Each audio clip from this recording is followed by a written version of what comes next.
Hallelujah.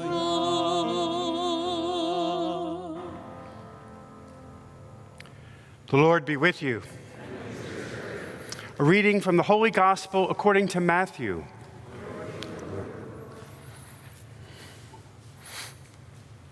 Jesus said to his disciples, "The kingdom of heaven is like a treasure buried in a field, which a person finds and hides again, and out of joy goes and sells all that he has and buys that field.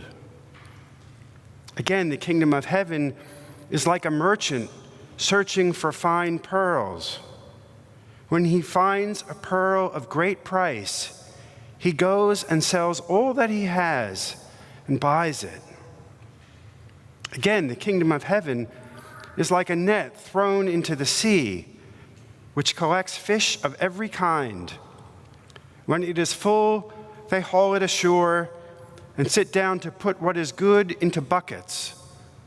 What is bad, they throw away. Thus it will be at the end of the age. The angels will go out and separate the wicked from the righteous and throw them into the fiery furnace, where there will be wailing and grinding of teeth. Do you understand all these things?" They answered, "Yes." And he replied, "Then every scribe who has been instructed in the kingdom of heaven is like the head of a household who brings from his storeroom both the new and the old." The Gospel of the Lord. Praise to you, Lord Jesus Christ.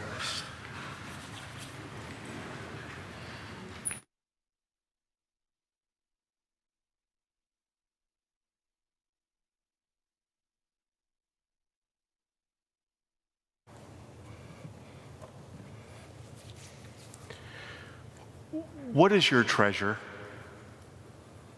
What is it that you desire the most? Can you think back to the Wizard of Oz story? And although it seemed kind of silly, the characters in the Wizard of Oz had some really strong desires. Maybe even needs. So the Scarecrow wanted a brain, and the Tin Man, he needed a heart. The Cowardly Lion wanted courage, and Dorothy just wanted to go home. And each is in a search for what they believe will make them complete. What is it that you search for? What is it that is in all of our hearts that propel us? So for these four, they set off on a journey to the land of Oz, and it's there they encounter the wizard, who shows them, demonstrates to them, that everything they desire is already in their possession. Think about that. Everything that they desired was within them. And so to help them to realize that truth, the wizard gives them outward signs to help them make the connection to the inward realities. The Scarecrow got a diploma. The Tin Man, a testimonial. The Lion, a medal for bravery. And Dorothy was pushed to the point to realize that home is where your heart is. Where's our home? What's the treasure that we look for? I think God makes us in such a way that we are all incomplete, unfinished. And all of those desires in our hearts are God's way of providing a homing device so that we recognize that our hearts are restless and they'll never rest until they rest in God.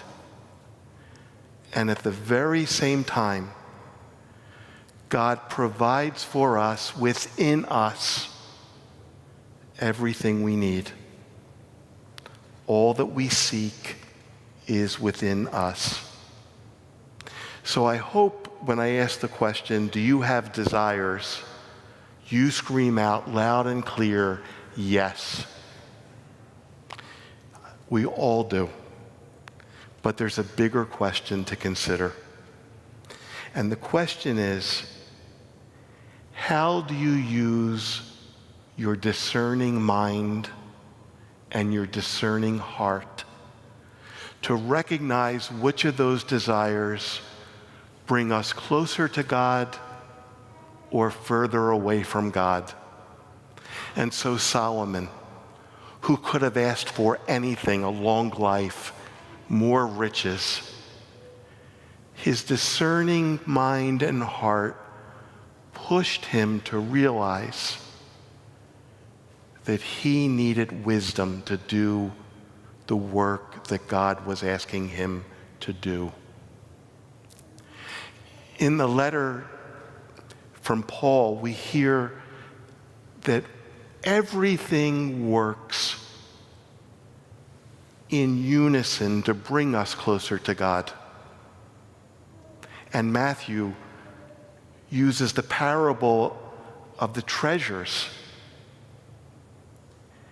But do you see that even in the story of the Wizard of Oz and in the story of Solomon and the early Christians and in our stories, we never discern alone.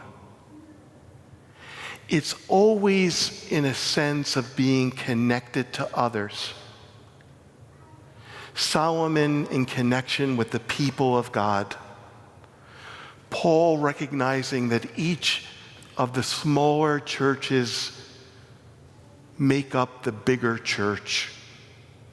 And we recognize that as we discern good from evil, the new from the old, the weeds from the wheat, it has an effect not only on my personal life, but in all of our lives.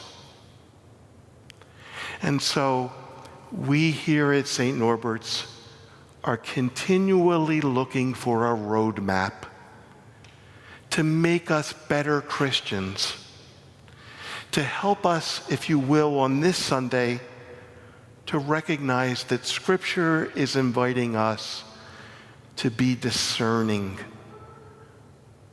to discern how it is that God is moving in our hearts, and what are the desires of our hearts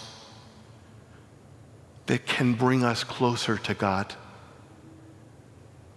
And so the step that I think that could bring us closer to God this Sunday, connected to these readings, is the E, the engage piece. We like to think we're independent. We like to think we can make our own decisions.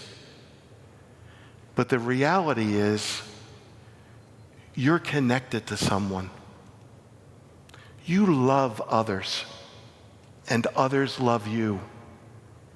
And so, in fact, your family, your loved ones, you build a community with. We try to build a parish community, but it's impossible to listen to others' hearts in this kind of a setting. And so, is it possible that we can learn to be engaged with each other in deeper ways, more intimate kinds of ways? And so, for the past 5 or 6 years, we've been talking about small groups. The small groups are an opportunity to get to know each other.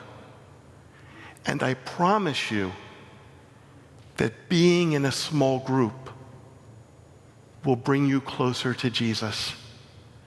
Because it's in this small group that we learn to listen to each other's hearts, and we begin to make informed and discernible decisions. You don't have to tell me. I don't like to be with other people all the time. And I don't like to always open up my heart to strangers. But I can give testimony to the fact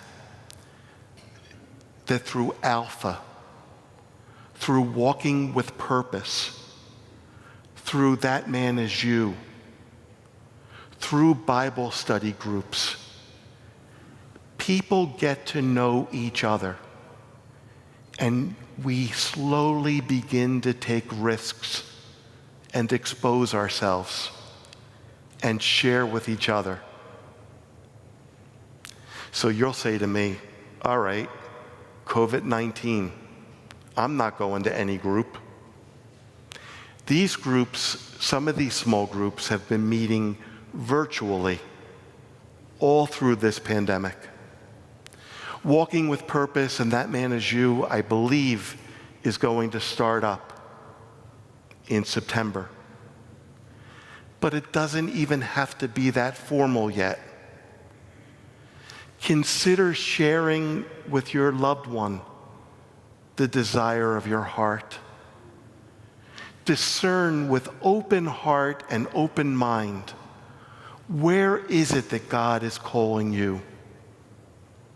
Make a phone call to someone. So the homework this week is to recognize that you do not live on an island.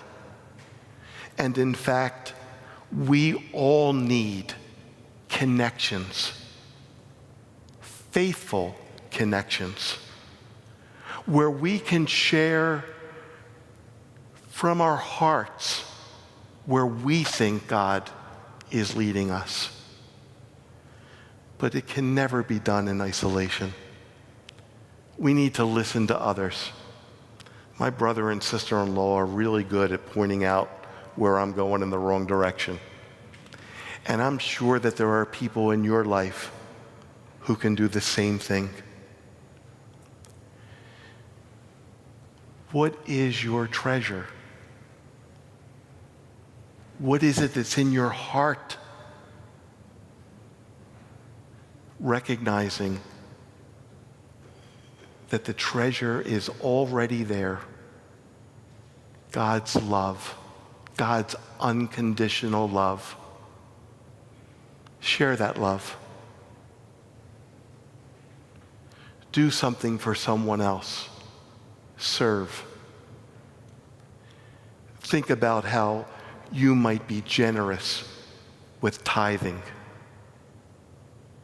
Think about how you might practice this week through prayer, through Mass, but most importantly, engage this week. Rub elbows, socially distanced, of course, but acknowledge that we all need other people.